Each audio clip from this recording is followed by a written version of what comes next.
So let's say you're wanting to deal with indigenous land rights, and you've done all the preparatory work. How can you frame that so a bunch of non-Indians who have a vested interest, okay, probably materially and not in an abstract sense, all non-Indians have a vestige of material interest, varying degrees of consciousness and subconsciousness about that, but the entire population understands in North America that this is all Indian land, and somehow or another they're in control and benefiting from it, and it's really important to feel justified in doing that, because otherwise you have to do one of two things. You have to self-neutralize by feeling guilty, and a lot of people do that. Oh, why? Damn, I'm so ashamed of what John Smith did in 1620. Why? Were you there?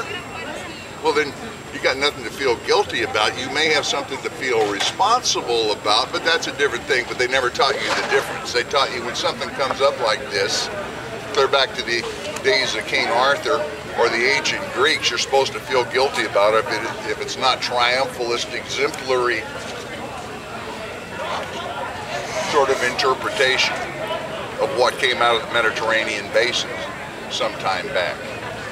And if it's not that, then you're supposed to feel guilty about it. Well, guilt is basically neutralizing. You don't do anything with guilt. Sit around and feel sorry for yourself because you feel so guilty. Feeling guilty has you feeling sorry for yourself about what was done to somebody else by somebody else. You're simply reaping the benefits unless you alter the outcome. That is to take responsibility, and that's what they're steering you away from. Okay, and the alternative to feeling guilty, which is probably the strongest sublimated emotion in all of North America among the general population, act out upon it, okay, often kind of rabidly, right? They don't like feeling bad about themselves, and so they're going to punch you in the face to feel better. They can do that physically. That's been done plenty, all right? We can just deal with lynchings, and we don't have to even deal with lynchings of Indian or black folk. We can just deal with various kinds of lynchings of Indians in various sectors of the country in various historical periods. Not to mention the material physical conditions that have been imposed. All of those are punch you in the face for real, but it's usually done in a figurative way to make it come out seeming the opposite of itself. And that ties back, if you think about it, to what I asked in the first place. How was it the settler population ended up owning all the property, and Indians pressed claims through their courts to try to get some pieces of it back? Turn reality on its head. There's a good book about alcoholism, particularly in families and denial. The title of the book is The Opposite of Everything is True. Well, that's the entire cultural discourse here. The opposite of reality is what they insist is the truth, and they're going to render conformity. Okay, so you got this guy got to do Indian land rights, and this is basically what he or she, at this point, there's women involved in the process, and that's a recent innovation too, by the way. It was always male process, really up into the 1960s. You had some women. We had some examples even of Indian women who break out of the norm.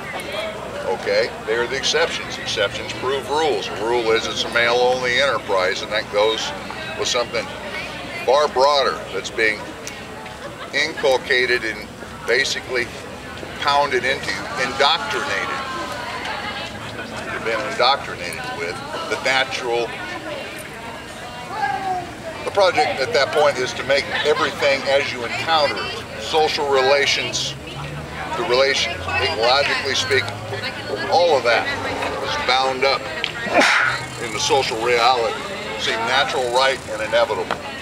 Not only natural, right, and inevitable, and remember, if it's natural, okay, you got to be kind of skeptical of challenging it. If it's right, you really ought to resist challenging it. If it's inevitable, it would be pointless even if you did the silly thing and tried to challenge it. So if you can convince people that this is true, you foreclose the possibility of critical engagement. Yeah, I still have it. Going back to our little example now on the Indian land rights, okay, I know who the faculty is. I'm far enough along, I can figure it out. What they think, what they're going to find to be acceptable, parameters of the argument. In fact, I've been reading the arguments in the coursework. How do I produce something that's going to be acceptable to them so that in the end they pass me on so I can become one of them? Well, you're going to have to take Indian rights and stand them completely on their head. Talk about discovery doctrine as if it made some kind of sense. You're going to have to misinterpret discovery doctrine in the process of giving it a U.S. spin as well, because it doesn't actually say what the United States courts have always claimed that it did. And that was done knowingly. Okay? So you can talk about sovereignty being based upon a permission slip from Secretary of Interior. In a sovereign nation that is subordinate to the Interior Department of the United States, you're able to petition through certain approved venues in order to get never restitution. Well, I can name about 2 or 3 cases where we can talk about them, because one of them, at least, is real interesting. It comes from the hard right-wingers. Everybody looking to the liberals to give justice to oppressed people. Hey, the only significant restitution case in the 20th century was put together by, are you ready for this? Richard Nixon and Barry Goldwater, and they returned Blue Lake to Taos Pueblo. That's the only significant land restoration that has occurred in the last 100 and some odd years. Yeah, there is meat. Democrats have steadily taken land and rights and resources and so forth all the way through. We can talk maybe about why that is. Why, if you got Tweedledee, you've got to have Tweedledum. If it's a coin, it's got to have 2 sides. It's not going to stand on edge for very long. And if it's a unified coin, it's going to be 2 faces of exactly the same thing. One group's going to go at it one way, another group's going to go at it another way. And you never know where a little spark of conscience might arise. And you have to ask yourself what was in it for Goldwater and Nixon and the system they represented to make the land restoration at the time. But hey, that's not what you're educated, or more accurately indoctrinated to do.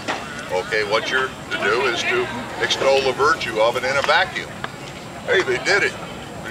Most people are not even taught that, and that includes Indians. I know kids from Taos didn't even know that Nixon and Goldwater did the restoration. All right, they never even been taught that. Much less to ask why they did it and what the significance was to Taos and all the rest of it.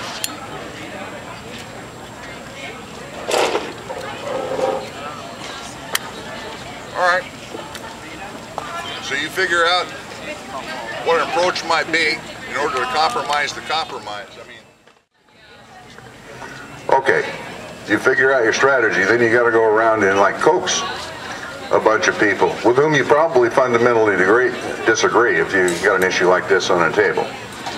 But you've got a strategy of how you might construct something that could be satisfying to them and still get your point of view through. So you start to write the book, as they call it. And that takes on average, with a topic like this, something like 3 years. And then you've got your 2 in graduate coursework. So we're at 2021. Now you can do your orals and convince this group of people that you might be housebroken enough that they're willing to deal with you, expend their exalted time in reviewing what you draft as the chapters for your dissertation, otherwise known as the book.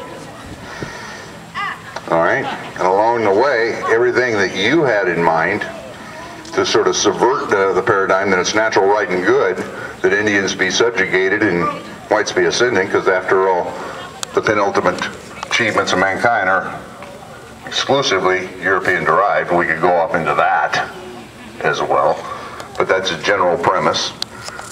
They're going to start shaking that out.